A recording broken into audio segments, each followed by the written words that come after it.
నమస్తే, తెలుగు వన్ న్యూస్కి స్వాగతం. ఈరోజు ఆంధ్రప్రదేశ్లో లేదా తెలుగు రాజకీయాల్లో జరుగుతున్న రచ్చేంటో అందరికీ తెలుసు. అయితే వాస్తవానికి నిన్న ఆంధ్రప్రదేశ్లో ఒక ముఖ్యమైన అతిపెద్ద కార్యక్రమం జరిగింది. కూటమి ప్రభుత్వం అధికారంలోకి వచ్చిన మొట్టమొదటి సంతకం పెట్టిన ఫైల్ మెగా డిఎస్సి. అయితే ఆ మెగా డిఎస్సిని అది ఫలితాల రూపంలో చూపించి 1 ఇయర్లోగా నిర్వహించి నియామక పత్రాలు ఇచ్చి రేపు దసరా సెలవులు అయిపోయిన తర్వాత స్కూల్స్కి వెళ్ళబోతున్నారు టీచర్లు. అయితే ఈ విషయాన్ని కూటమి ప్రభుత్వం వదిలేసింది. కూటమి ప్రభుత్వంలో లేకపోతే తెలుగుదేశం పార్టీ కార్యకర్తలో, జనసేన పార్టీ కార్యకర్తలో, బీజేపీ పార్టీ కార్యకర్తలో వదిలేశారు. ఇక్కడ క్లియర్గా నిన్న అసెంబ్లీలో బాలకృష్ణ, కామినేని శ్రీనివాసు, ఆ తర్వాత చిరంజీవి స్పందించిన తీరుని, ఈ విషయాల్ని హైలైట్ చేస్తూ వైసీపీ ఒక రకంగా చాలా తెలివిగా ఈ విషయాన్ని ట్రాప్ చేసింది. ఈ ట్రాప్లో కూటమి నేతలు పడ్డారేమో అనిపిస్తుంది మనకి. అంటే వాస్తవానికి వైసీపీకి కావాల్సింది ఇదే, ట్రాప్లో పడటం. అలానే వెళ్ళిపోయారా? కానీ ఇంత పెద్ద విషయాన్ని రాష్ట్రంలో చర్చలో లేకుండా చేయగలగడంలో వైసీపీ విజయం సాధిస్తే, ఆ వైసీపీ ట్రాప్లో పడి ఇంత పెద్ద విషయాన్ని చర్చించుకోవడంలో ఒక రకంగా వెనకబడ్డారు కదా. ఇక్కడే కదా తెలుగుదేశం పార్టీ లేదా ప్రస్తుతం కూటమిలో ఉన్నటువంటి నేతలు, కార్యకర్తలు వెనకబడుతున్నారు అని అనడానికి కారణం ఇదే కదా. ఎందుకు ట్రాప్లో పడాల్సి వస్తుంది? ఎందుకు ఇంత పెద్ద విషయాన్ని మర్చిపోయారు? ఈ డిఎస్సి మీద 106 కేసులు, 30 ఏళ్లుగా పెండింగ్లో ఉన్న ఎస్సీ వర్గీకరణ, ఇవన్నీ ఒక్కొక్కటి తొలగించుకుంటూ ఎటువంటి సమస్య లేకుండా డిఎస్సి నియామక పత్రాలు కూడా ఇచ్చేస్తే ఈ విషయం ఎందుకు చర్చల్లో లేకుండా పోయింది? ఎందుకు చర్చల్లో పెట్టలేకపోతుంది కూటమి ప్రభుత్వం? మనతో అంకమరావు గారు, ప్రముఖ రాజకీయ సామాజిక విశ్లేషకులు ఉన్నారు. నమస్కారం అంకమరావు గారు. గోపి గారు, ఒక రకంగా ట్రాప్లో పడినట్టే అనుకోవాలేమో కదా. నిస్సందేహంగా ఒక రకంగా కాదు, ట్రాప్లోనే ఉన్నారు. ఏది అన్ని విషయాల్లోనా? చాలా విషయాల్లో ట్రాప్లో పడిపోతున్నారు వాళ్ళు. ఎందుకంటే ఇది చెప్పడానికి మనం మొహమాటపడాల్సిన అవసరం లేదు. ఎందుకంటే బాధేస్తుంది ఈరోజు. నిజంగా మీరు అన్నట్టు 30 సంవత్సరాల ఎస్సీ వర్గీకరణకు సంబంధించి ఆ సమస్యలన్నీ పూర్తి చేసుకొని, అలాగే వాళ్ళు అంటే 5 సంవత్సరాలు ఒక్కడు కూడా నిర్వహించకుండా 6,000 పోస్టులకు మాత్రమే డిఎస్సి ఇస్తే లాస్ట్లో అది ఈరోజు సరి చేసుకొని, మీరు అన్నట్టు 106 కేసులు దీని మీద పడ్డా కూడా ఈరోజు 15,941 మందికి, మిగిలిన 406 మందికి సంబంధించి కొన్ని పత్రాల్లో కావచ్చు, వాళ్ళ ధృవీకరణ పత్రాల్లో కావచ్చు, సర్టిఫికెట్లో కావచ్చు, రిజర్వేషన్కి సంబంధించిన కొన్ని విషయాల్లో కావచ్చు, సరైన సమాచారం వాళ్ళు ఇవ్వనందువల్ల అవి కొన్ని పక్క పెట్టడం కూడా జరిగింది. మీరు అన్నట్టు నిజంగా తెలుగుదేశం పార్టీ వాళ్ళు రొమ్ము విరుచుకొని దమ్ముగా చెప్పుకోవచ్చు ఇది కదా. ఎందుకంటే ఇప్పటి వరకు వాళ్ళు 1,96,000 మంది అధ్యాపకులు నియమించిన ఘనత చంద్రబాబు నాయుడు గారు దక్కుతుంది. అలాగే అన్న నందమూరి తారక రామారావు గారు 3 పర్యాయాలు ఇవ్వడం కూడా జరిగింది ఆయన హయాంలో. ఇవన్నీ చెప్పుకోలేకపోతున్నారు వీళ్ళు. దమ్ముగా చెప్పుకోవాలి కదా. ఈరోజు జరిగినట్టు మీరు చెప్పినట్లు ఎస్సీ వర్గీకరణకు సంబంధించి ఎలాంటి సమస్య లేకుండా వెళ్ళారు. 150 రోజుల్లో ఈ కార్యక్రమాన్ని నిర్వహించారు. 106 కేసులను ఎదుర్కొన్నారు. పారదర్శకంగా ఎవరికి ఇబ్బంది లేకుండా. గతంలో రాజకీయ నాయకుల చేతుల్లో ఉండేవి, మీకు తెలుసు. జిల్లా పరిషత్ చైర్మన్ చేతిలో ఉండేవి, అప్పుడు సమితి ప్రెసిడెంట్ ఉండేవాడు, సమితి ప్రెసిడెంట్ చేతుల్లో ఉండేవి. కానీ దాన్ని రాజకీయ నాయకులు దీంట్లో ఇన్వాల్వ్ కాకూడదు, భావి భారత పౌరులను తీర్చిదిద్దే అధ్యాపకుల్లో రాజకీయం ఉండకూడదని చెప్పని ఆ రోజు అన్న నందమూరి తారక రామారావు గారు దీన్ని మొదలు పెడితే 1984లో ఈ రోజు వరకు అదే కొనసాగుతుంది. అంటే ఎంత పారదర్శకంగా ఉందో ఆలోచించుకోండి మీరు. ఈ 5 ఏళ్లలో ఒక్క డిఎస్సి కూడా నిర్వహించకపోవటం అంటే, ఎన్ని స్కూళ్లలో ఉపాధ్యాయులు సక్రమంగా ఉండకపోవాలి. 16,347 ప్రకటించారు, ఇచ్చారంటే ఇంతమంది స్కూళ్లలో లేరు. స్టూడెంట్స్ ఎంత నష్టపోయి ఉంటారు. అందుకే లోకేష్ బాబు గారు స్పష్టంగా చెప్పారు, ప్రతి సంవత్సరం దీన్ని ప్రకటిస్తాము, ప్రతి ఏటా అదే ప్రతి సంవత్సరం అంటే ప్రతి ఏటా కూడా దీన్ని కొనసాగిస్తామని చెప్పని అన్నారు. నాకు తెలిసి ఈరోజు 5 లక్షల పైచిలుకు మంది 5 సంవత్సరాల్లో పిల్లలు డ్రాప్ అవుట్ అయ్యారు ప్రభుత్వ పాఠశాలల నుంచి. గతంలో 2019 నుంచి 2024 వరకు చూసుకుంటే, గ్రాడ్యువల్గా చూసుకుంటే మనకి చివరికి వచ్చే సంవత్సరానికి 5 లక్షల పైచిలుకు మంది పిల్లలు ప్రభుత్వ పాఠశాలకు వెళ్లకుండా వాళ్ళు కొంతమంది మానుకున్నారు. ఎందుకంటే చదివించలేక, కొంతమంది ఏమో అప్పో సప్పో చేసి. నిజంగానే చెప్తున్నానండి, పేదవాళ్ళకి ఇది పెద్ద తలకాయ నొప్పిగా మారింది ఈరోజు విద్య అనేది. కొనుక్కుంటున్నారు కదా. అవును, ప్రైవేట్ స్కూల్కి వెళ్ళి కొనుక్కుంటున్నారు కదా. దాన్ని ప్రక్షాళన చేయాలన్న ఉద్దేశంతో వీళ్ళు మొదలు పెడితే ఈరోజు నిజంగా పాఠశాలల వరకు శభాష్ లోకేష్ బాబు అనొచ్చు మనం. ఎన్నో సంస్కరణలు తీసుకొస్తున్నాడు. తొలిసారిగా తల్లిదండ్రులు, అధ్యాపకులు, ఎన్నికైన ప్రజాప్రతినిధులతోటి కలిపి మన సమావేశం ఏర్పాటు చేశారు చూడండి, అద్భుతం. అది కారణం ఏందయ్యా అంటే ఈరోజు గ్రామ స్థాయిలో మీకు నాకు తెలుసు, ముఖ్యంగా మనం ఆ స్థాయి నుంచి వచ్చాం. గ్రామ స్థాయిలో అందరూ ఎక్కువగా పనిచేసుకునే వాళ్ళు ఎక్కువ మంది, అవును, మోతుబరులు చాలా తక్కువ మంది ఉంటారు. మోతుబరులు ఎటు చదివించుకుంటూ ఉంటారు. కానీ వీళ్ళని పిల్లల్ని చదివించుకోవాలి అంటే ఉదయాన్నే వాళ్ళు పనులకు వెళ్తా వాళ్ళకి కావాల్సింది చేసి పెట్టేసి బడికి వెళ్తున్నారో లేదో కూడా పర్యవేక్షణ ఉండదు. వాళ్ళకి వెళ్తున్నారని భావిస్తారు వాళ్ళు. కానీ ఈరోజు వాళ్ళతోటి వాళ్ళ ఫోన్ నెంబర్లు తీసుకొని మీ పిల్లవాడు ఈరోజు రాలేదని చెప్పని అధ్యాపకుల చేత వాళ్ళకి మెసేజ్ పంపించే విధంగా ఈరోజు తయారు చేశాడు అంటే వాళ్ళు ఈరోజు అలర్ట్ అవుతున్నారు కదా, ఖచ్చితంగా. రెండోది, ఈరోజు చంద్రబాబు నాయుడు గారు ఏం పెట్టాడు, ప్రతి ఊళ్ళో ఎలిమెంటరీ స్కూల్ ఉండాలి, ప్రతి 5 కిలోమీటర్లకి ఒక హై స్కూల్ ఉండాలి, ప్రతి మండలానికి ఒక జూనియర్ కళాశాల ఉండాలని చెప్పి ప్రాతిపదికన ఆయన మొదలుపెట్టాడు కదా. దాన్ని నాడు నేడు అనే కార్యక్రమంలో విధ్వంసం చేసేసి ఎన్నో వేలు, ప్రతి సంవత్సరం 15,000 కోట్ల రూపాయలు దీనికోసం ఖర్చు పెడతామని చెప్పని బడ్జెట్లో అలిగేషన్ చేసి ఎంత చేశారో మనందరికీ తెలుసు. దాని మీద మన కూడా చూశారు, ఒక రెడ్డి గారు, ఢిల్లీ స్థాయిలో ఉండే రెడ్డి గారి మీద అభియోగం రావడం, ఇప్పుడు విచారణ జరపడం కూడా మనం చూస్తూనే ఉన్నాం. మరి ఇంత చేసి ఇంత విధ్వంసం వాళ్ళు చేస్తే ఈరోజు మీరు ఈ విధంగా ముందుకెళ్తూ ఉంటే మీరు రొమ్ము విరుచుకొని దమ్ముగా చెప్పుకోవాల్సిన కార్యక్రమాలు కూడా మీరు చెప్పుకోలేకపోతున్నారు అంటే ఇది కార్యకర్తలదా ఎమ్మెల్యేలదా అనే దానికంటే కూడా నేను చంద్రబాబు నాయుడు గారిని, లోకేష్ బాబు గారిని తప్పుపడుతున్నాను, పవన్ కళ్యాణ్ గారితో సహా. అంటే ఒక టీమును తయారు చేసుకోలేరా మీరు? దిశానిర్దేశం చేయడంలో ఒక టీమును తయారు చేసుకోలేరా మీరు? 3 పార్టీల నుంచి ఒక 20 మంది నాయకులను తయారు చేసుకోలేరా? స్ట్రాటజిక్ టీమ్స్ ఉంటాయి కదా. ఎవరు మాట్లాడుతున్నారు? ఎంతమంది బయటకు వస్తున్నారు దీని గురించి చెప్పండి. ఇప్పుడు మీకు తెలిసి మీరు ప్రతిదీ అబ్జర్వ్ చేస్తూ ఉంటారు కదా, ఎవరు మాట్లాడినా వింటారు కదా మీరు. ఇని దాంట్లో మంచి చెడు ఉండే కదా విశ్లేషణ చేస్తుంది మనం. ఎంతమంది మాట్లాడారు చెప్పండి దీని గురించి? కరెక్టే. అంటే దానికి కారణం ఏందయ్యా అంటే తొలిసారిగా గెలిచిన శాసనసభ్యులకి అవగాహన లేదు. ఇది కూడా చెబుతున్నాను. పాత వాళ్లతో సమన్వయం లేదు. ఇది జరుగుతున్నటువంటి లోపం. దీన్ని సంవత్సరం దాటి ఇప్పుడు మనం చూసుకుంటా ఉంటే మనకి 1 సంవత్సరం 3 నెలల 14 రోజులు అవుతుంది అవును ఈ కూటమి ప్రభుత్వం వచ్చి. మరి ఇప్పటి వరకు అంటే 471 రోజు కదా, 471 రోజు కదా ఈ రోజుకి. దీన్ని సరి చేసుకుంటా రావాలా ఇళ్ళు? లేకపోతే పెట్టుబడుల గురించి మాట్లాడుకోవాలా, కాలేజీల గురించి మాట్లాడుకోవాలా? 17 ఇంజనీరింగ్ కాలేజీలు నేను తెచ్చానని చెప్పి డబ్బా కొట్టుకుంటూ ఏం జరిగిందో తెలిసిందానికి మెడికల్ కాలేజీకి సంబంధించి ఎంత పారదర్శకంగా ఉందని చూసుకోవాలని మాట్లాడాలా? ఇప్పుడు కూడా నేను రజనీ మాజీ వైద్య ఆరోగ్య శాఖ మంత్రి ఏం మాట్లాడుతూ ఉందామే, పేదలకు రావాల్సింది నిరుపేదలకు రావాల్సింది ఇళ్ళు అమ్ముకుంటున్నారు, ప్రైవేట్ పరం చేసి అని చెప్పి మాట్లాడుతూ ఉంది. అసలు మామూలుగా ప్రభుత్వ కళాశాలల్లో సీట్లు అమ్ముకోవచ్చు అని చెప్పని తీసుకొచ్చింది ఎవరు? ఆ సీట్లకి ధర నిర్ణయించింది ఎవరు? సెల్ఫ్ ఫైనాన్స్ అని చెప్పి వాళ్లే కదా. దీన్ని తిప్పికొట్టడానికి వీళ్ళు ఎందుకు మేనమేషాలు లెక్క పెడుతున్నారు? ఈరోజు ఏ కాలేజీల్లో వెళ్ళారు కదా వీళ్ళంతా, పరిశీలన చేశారు కదా 17 కాలేజీలకు సంబంధించి ఏ కాలేజీలో ఏ స్టేజీలో ఉంది, ఏ కాలేజీలో ఎంతమందిని సిబ్బందిని పెట్టారు గోపి గారు, అంటే బోధనా సిబ్బంది ఎంతమంది ఉన్నారు, బోధనేతర సిబ్బంది ఎంతమంది ఉన్నారు, ల్యాబ్ టెక్నీషియన్స్ ఎంతమంది ఉన్నారు, దాంట్లో పనిచేసే వాళ్ళు ఎంతమంది ఉన్నారు, వీళ్ళందరితో పాటు ఎంతమంది విద్యార్థులు చదువుకుంటున్నారు. అంటే ఇది జాప్యం జరగటం వల్ల వస్తున్న ఇబ్బందే, లేదా అసలు వ్యూహమే లేకపోవటం వల్ల వస్తున్న ఇబ్బందే?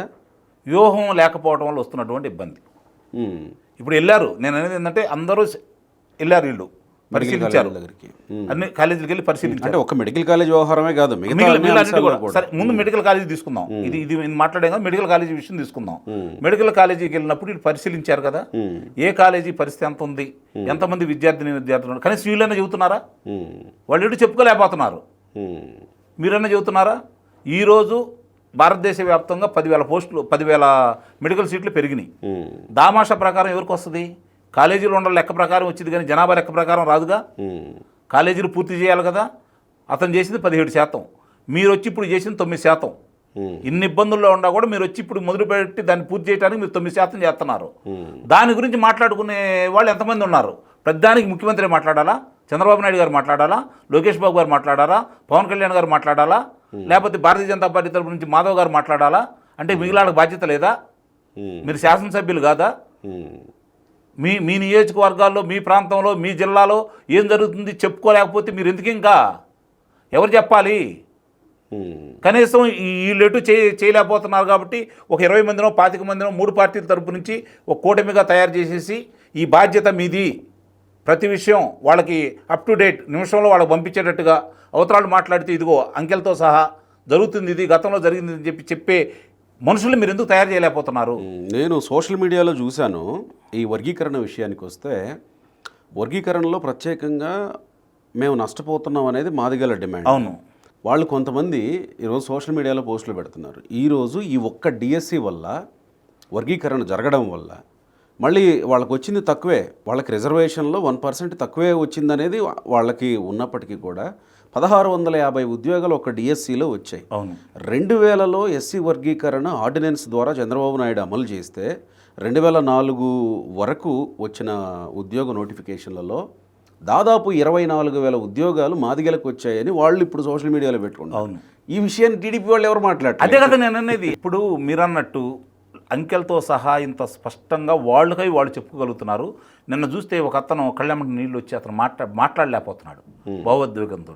మీరు అన్నట్టు అతను కూడా ఇదే బాధను వ్యక్తం చేశాడు.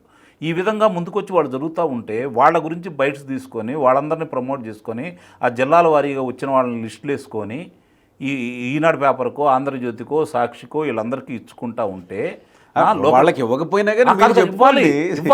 నేను అనేది ఇవ్వాలి. ఏం చేస్తున్నారండి వీళ్ళంతా? ఇవ్వకపోతే ఎట్లా?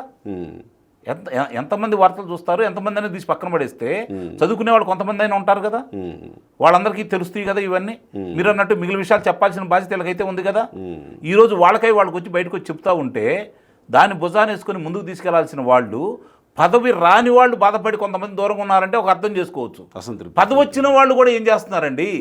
పదవి వచ్చిన వాళ్ళు కూడా సైలెంట్ అయిపోయి. అదే కదా, ఏం జరుగుతుంది? ఎందుకు ఇట్లా ఉన్నారు? దీనివల్ల ఎంత ఇబ్బంది పడాలి? అసెంబ్లీలో ఆయన అన్నట్టున్నారు, అసంతృప్తులు ఉన్నారు చంద్రబాబు నాయుడు గారు. అసలు ఎందుకు ఇంత చేస్తూ మీరు ఈ విధంగా ఎందుకు వెళ్తున్నారు? ఎక్కడ లోపం ఉంది? సరి చేసుకోకపోతే ఏం జరిగిద్ది? మీరు గమనించండి. 1989లో తెలుగుదేశం పార్టీ ఓడిపోయింది. రామారావు గారు ఆయన ఓడిపోయారు. ఎంతమంది ముఖ్యమంత్రులు మారారు? ఎంత నరమేధం జరిగింది ఆంధ్ర రాష్ట్రంలో? 3 ముఖ్యమంత్రులు మరి నరమేధం జరిగింది కదా హైదరాబాద్లో. ఎంత నష్టపోయాం ఆంధ్రప్రదేశ్, ఉమ్మడి ఆంధ్రప్రదేశ్. ఆ రోజు అభివృద్ధి ఏ విధంగా కుంటుపడింది? 2004లో మళ్ళీ అధికారం వచ్చిన తర్వాత ఏం జరిగింది? కొడుకు కోసం ధృతరాష్ట్రుడల్లే రాజశేఖర రెడ్డి అనే వ్యక్తి ముఖ్యమంత్రి అయిన తర్వాత పప్పు బెల్లాల్లాగా ఏదో ఒక పైసా పనిచేసి 99 పైసలు కొడుకు దోసిపెట్టిన విధానం వల్ల ఈరోజు ఆంధ్ర రాష్ట్రం, ఉభయ ఆంధ్ర రాష్ట్రం ఈరోజు ఎంత నష్టపోతుంది? ఎన్ని లక్షల ఎకరాలు వాళ్ళు ఇష్టమైన వాళ్ళకి కట్టబెట్టారు? ఏం జరుగుతుంది? ఇదే చూసుకుందామండి. గ్రూప్ 1 తీసుకుందాము. 2003లో చంద్రబాబు నాయుడు గారు నోటిఫికేషన్ ఇచ్చారు. వాళ్ళు వచ్చారు. 2006లో దాన్ని అమలు చేశారు. ఏం జరిగింది? అన్నయ్యలందరికీ ఇచ్చుకున్నారు కదా, వాళ్ళు ఇష్టమైన వాళ్ళకందరికీ ఇచ్చుకున్నారు కదా. ఉదాహరణకు 9 పేర్లు చెప్పమంటారా మీరు? 8 మంది బీసీలు. ఆ బీసీలకు వచ్చిన మార్కులు ఎవరికి కూడా 31 దాటలేదు. వాళ్ళతో పాటు ఈక్వల్గా వచ్చిన మార్కులు వాళ్ళకి 87 నుంచి 81 మార్కులు వేసేసి ఫస్ట్ 9 మందిలో వాళ్ళని పెట్టారు. ఇది కూడా చెప్పుకోలేకపోతే ఎట్లాగండి వీళ్ళు? ఏం జరుగుతుంది అసలు? వాళ్ళే కదా ఇప్పుడు అడ్డంకి, వాళ్ళే కదా జగన్మోహన్ రెడ్డికి సహకరిస్తుంది. ఆ అధికారులే కదా ఈరోజు ఇప్పుడు కూడా ఈ విధంగా చేస్తూ ఉంది. ఇంకెప్పుడు ఏం జరుగుతుంది? ప్రక్షాళన ఎప్పుడు మొదలైద్ది? మీరు పంచపక్ష పర్వాణాలు పెడుతున్నారు గోపి గారు. అద్భుతమైన రాజప్రసాదాన్ని నిర్మించారు. మీరు ఇక్కడ వెళ్ళి విశ్రాంతి తీసుకోండి, ఇక్కడికి వచ్చి స్నానాలు చేసి భోజనం చేయండి అన్నారు. దెయ్యాలను వదిలి, పాములను వదిలి, తేళ్లను వదిలి మీరు వెళ్ళమంటే అక్కడ వెళ్తారు కూడా? ఎరేయాలా వద్దా? పంట చేతికి రావాలి అంటే కలుపు మొక్కలు ఎరేయాలా వద్దా? పురుగు పడితే దాన్ని మందులేసి తీసేయాలా వద్దా? మరి ఇప్పుడు కూడా అలా చేయాలి కదా మీరు. ఇంకా అసలు మీరు గవర్నమెంట్లో ఉన్నారా, వాళ్ళు గవర్నమెంట్లో ఉన్నారా? మీరేం మాట్లాడరు, వాళ్ళే ఎగబడి మాట్లాడుతున్నారు మిమ్మల్ని. ఈరోజు కూడా ఏం జరుగుతుంది ఇక్కడ? ఒకేపునేమో జగన్మోహన్ రెడ్డి అధికారుల్ని, మిమ్మల్ని మొన్నటిదాకేమో బ్లూ బుక్ అన్నాడు. ఈ రోజేమో డిజిటల్ బుక్ అంటున్నాడు, రేపు పొద్దునేమో లాంగ్ బుక్ అంటాడు. ఎందుకంటే బుక్లే కదా, దీంట్లో ఏమి ఉండవు కదా. ఇష్టారీతిగా ఆయన మాట్లాడుతున్నాడు.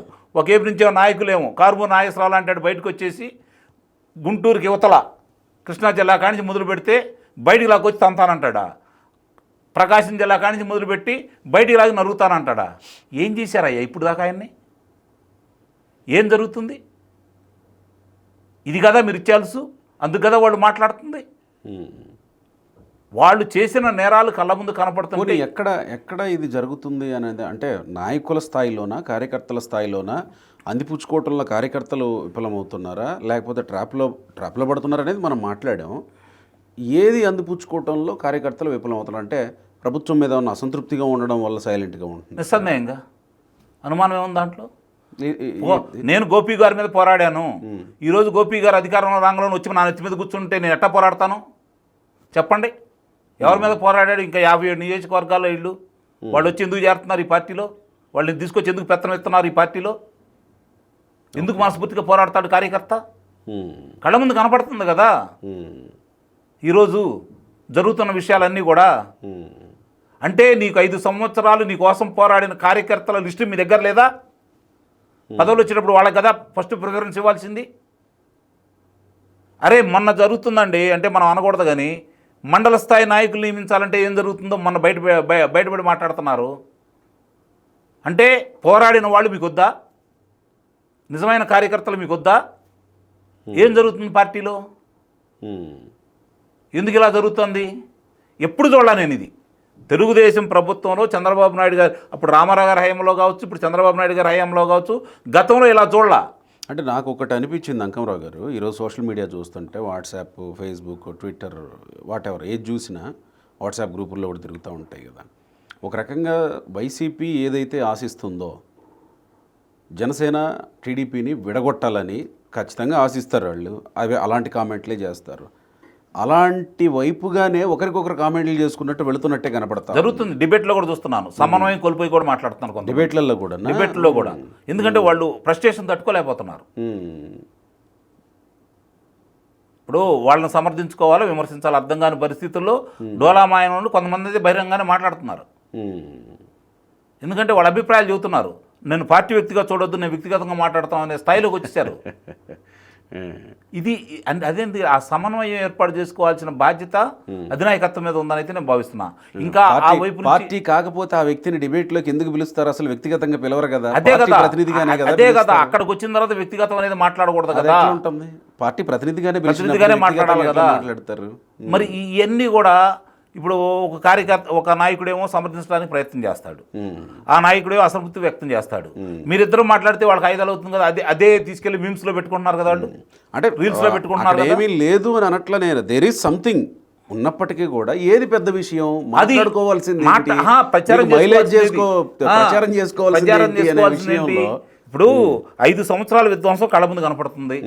ఏ గ్రామం వెళ్ళినా చివరికి ఆ పార్టీ వాళ్ళే చెబుతారు, ఆ పార్టీ వాళ్ళే చెబుతారు. నేను చెబుతున్నాను, ఈరోజు మళ్ళీ జగన్మోహన్ రెడ్డి రావద్దని కోరుకునేది ఆ రోజు వారసత్వంగా కాంగ్రెస్ పార్టీ నుంచి రాజశేఖర రెడ్డికి మళ్ళీ, రాజశేఖర రెడ్డి నుంచి జగన్మోహన్ రెడ్డికి మళ్ళిన వాళ్ళు ఈరోజు 50% ఆలోచించుకున్నారు.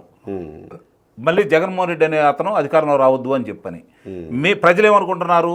అతన్ని కాళ్ళు చేతులు ఎర్రగొట్టి పక్కన కూర్చోబెట్టాం, మీరు ఈరోజు జవసత్వాలు ఎందుకు ఇస్తున్నారని చెప్పి ప్రజలు ప్రశ్నిస్తున్నారు. ఈ రెండింటికి సమాధానం ఉందా వీళ్ళ దగ్గర? ఇస్తున్నట్టే అవుతుంది. అసలు మీకు జగన్మోహన్ రెడ్డి జపం ఎందుకయ్యా? వైఎస్ఆర్ ప్రభుత్వం చేసిన తప్పుల్ని ఎండగట్టండి. శాసనసభలోను, బయట శాసన మండలిలోను, అలాగే డిబేట్లోను జగన్మోహన్ రెడ్డి మీకేం పని? ఇది ఈ తీరు మారకపోతే పరిస్థితి ఏంటి సార్? ఇబ్బందులు ఉంటాయా ముందు? రాజకీయ నాయకులకి ఏం ఇబ్బంది లేదు. ఈ పార్టీ కాతే ఆ పార్టీ అంటారు, ఆ పార్టీ కాతే ఈ పార్టీ అంటారు. పార్టీ నాది, మా నాయకుడు బాగుండాలి, పార్టీ కోసం మేము ఏమైనా చేస్తామని చెప్పని కన్న తల్లిదండ్రులు ఆర్థిక ఇబ్బందులు ఉంటే పట్టించుకోడు. పార్టీ పిలిస్తే హైదరాబాద్ వస్తాడు, ఢిల్లీ వెళ్తాడు, ఆస్తులు అమ్ముకొని తిరుగుతారు కార్యకర్తలు. వాళ్ళు నాశనం అయిపోయేది, వాళ్ళని తీసుకెళ్ళి జైల్లో పెట్టి కొట్టించేది, వాళ్ళని పోలీసులు కొట్టేది, వాళ్ళని ఆ పార్టీ వాళ్ళు కొట్టేది, నరికేది, చంపేది వాళ్ళని. ఎంతమంది నాయకులను చంపారు చెప్పండి? ఎంతమంది కార్యకర్తలు చచ్చిపోయారో చూడండి. బలి కావడానికి కార్యకర్తలు, పోరాటానికి కార్యకర్తలు. పదవులు ఇవ్వని నేను అంటలే, ఇన్ని పదవులు కార్యకర్తలు ఇవ్వరు. న్యాయం చేయండి వాళ్ళకి. సరైన నాయకుడు న్యాయం ఎప్పుడు జరిగిద్ది? సరైన నాయకుడిని మీరు కనుక చూపిస్తే కరెక్ట్ అతను నిస్సందేహంగా కార్యకర్తల గురించి ఆలోచిస్తాడు. కరెక్ట్. ఈరోజు అలా జరగట్లేదు. 2019 14 నుంచి 19 వరకు ఏమి చంద్రబాబు నాయుడు గారు చేయలేదని, ఏమి అభివృద్ధి చేయలేదని పార్టీ ఓడిపోయింది చెప్పండి. చంద్రబాబు నాయుడు గారు ముఖ్యమంత్రి కావాలా, నా ఎమ్మెల్యే గెలవకూడదు, అట్లా చేసుకోబట్టి మొత్తం సంఘం అయిపోయింది కదా. 5 సంవత్సరాలు మనం అభివృద్ధించాం కదా, ప్రజలు సిద్ధంగా లేరు జగన్మోహన్ రెడ్డిని తీసుకురావడానికి. ఏదన్నా పొరపాటున మళ్ళీ జగన్మోహన్ రెడ్డి జవసత్వాలు ఏర్పాటు చేసుకొని 11 స్థానాల నుంచి 12వ స్థానానికి వెళ్ళాడు అంటే కూటమిదే తప్పు.